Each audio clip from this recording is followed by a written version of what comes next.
La primera pregunta que te voy a hacer, Coti, es ¿por qué te dicen Coti? Porque es una historia que no sé si puedo contar. La voy a dibujar para no dar nombres.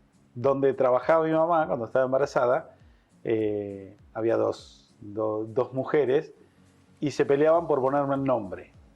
Entonces al momento del nacimiento, después de unos años, creo que a los 2 años aproximadamente, la que no me había podido poner el nombre me puso Coti, me puso el sobrenombre.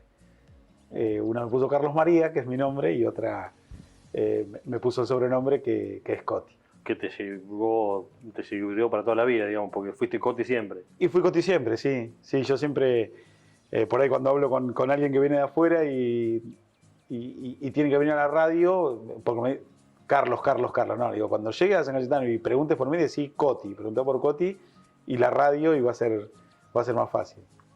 Bueno, alguna vez hablamos del tema de la radio, en algún día de la radiodifusión, pero bueno, siempre es bueno refrescar el comienzo, ¿no? Te acercaste casi jugando.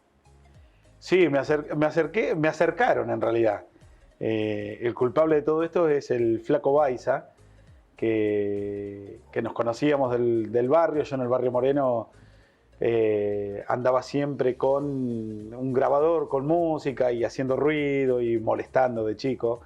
Estoy hablando de 11, 12, 13 años, siempre donde íbamos a jugar al fútbol, el equipo de música y a molestar a los vecinos. Ya después cuando empecé a ser un poco más grande, ya la música empezó a tener mucha más presencia y por ahí a elegir la música. Y el Flaco se trataba con los chicos de Underground, con el Queca Bailón, con el Chango, que en ese momento empezaban a tener Underground, una FM de aquella época, y me dijo, ¿por qué no venís a la radio, te presento, hablas con los chicos? Y bueno, ahí empezó el juego, digamos, de la radio.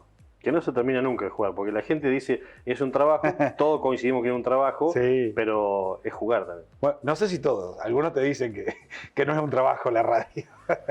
Pero sí, lo que empezó siendo un juego, un entretenimiento, con los años, este año cumplo 28 años haciendo radio, no sé cuántos trabajando y no sé cuántos jugando, pero terminó siendo un trabajo.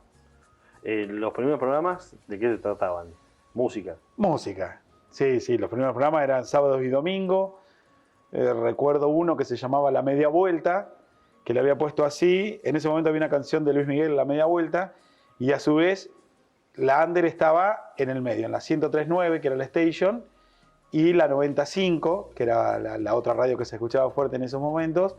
Entonces el juego mío era media vuelta para un lado o para el otro, ponías la radio, y a su vez la canción de Luis Miguel, que bueno, la rompía en ese momento, la media vuelta, y hice un juego ahí, que eran los sábados y domingos, ese programa. Horarios que nadie quiere, a veces. Los horarios que meten a las personas que buscó el Flaco Baiza en ese momento, claro, los sábados era de 1 a 3, creo, y los domingos era un poco más largo, de 1 como a 5 o 6. Los sábados, obviamente, a las 5 de la tarde empezaban los programas que promocionaban los boliches bailables. En ese momento estaba Copos y Brick, entonces cada uno tenía su programa y era hasta las 3 de la tarde. Digamos que la Underground fue una de las FM que inició la radio en San Cayetano FM, porque sí, digo, con la impronta de artística, de programas seleccionados para jóvenes. Y empezó el rubro FM como era FM en esos años, lo que era una FM en ese año. Apuntaba al joven, con por ahí programas dinámicos, porque en realidad en ese momento estaba la líder, que había comenzado Julio, pero por ahí era un poco más estructurada, era un poco más AM que FM, y después empezó la pelea entre la Underground y la Station, que eran más volcados a la juventud. La Underground lo que tenía justamente era eso, que estaba mucho más estructurada, mucho más armada, por ahí los speech, los spots, todo eso que no había tanto en San Cayetano, sí los tenía la Under. Después pasaste por las demás, digamos. Después sí, hasta llegar a la Z en el 97, pasé por por la Station. No me acuerdo si cuando estuve en Station era Station o Estación, porque en una época estuvo Emanuel Caratú y se llamó Estación. Pero no me acuerdo si estuve como Station. En Estación sí sé que estuve. Y después, bueno, cuando empezó la Z en el 97 fue más que nada Radio Z. ¿Por qué Z?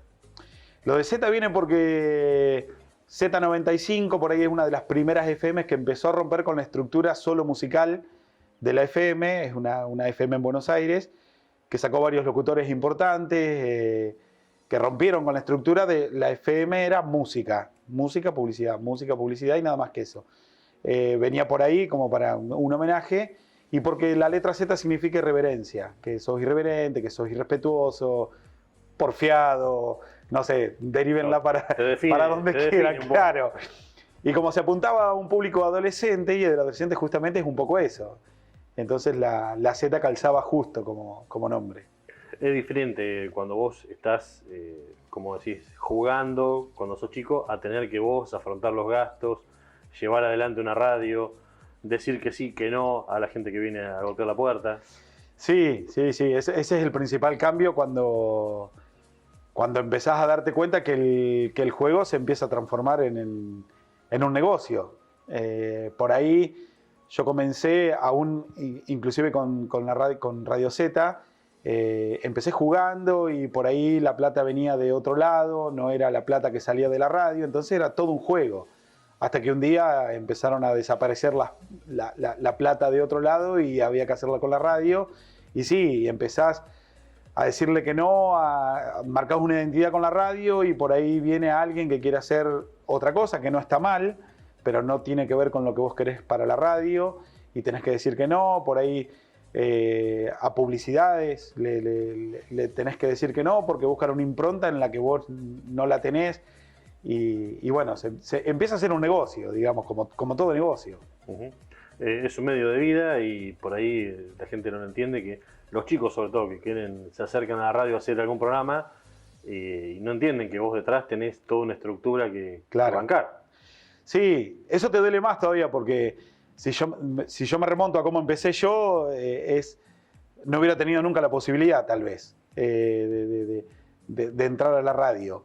Pero a veces cuando la radio se empieza a estructurar y a tener una impronta, es difícil romperla. Es difícil porque vos tenés marcado una impronta para que te entre determinada publicidad, determinado comercio y mantener eso. Si se va uno, tiene que venir otro. Si se van tres, tienen que entrar tres. Entonces, por ahí mantener esa impronta y ese negocio hace que tengas que decirle que no a mucha gente. Y a veces es difícil explicar y hay gente que lo entiende y hay gente que por ahí no lo entiende.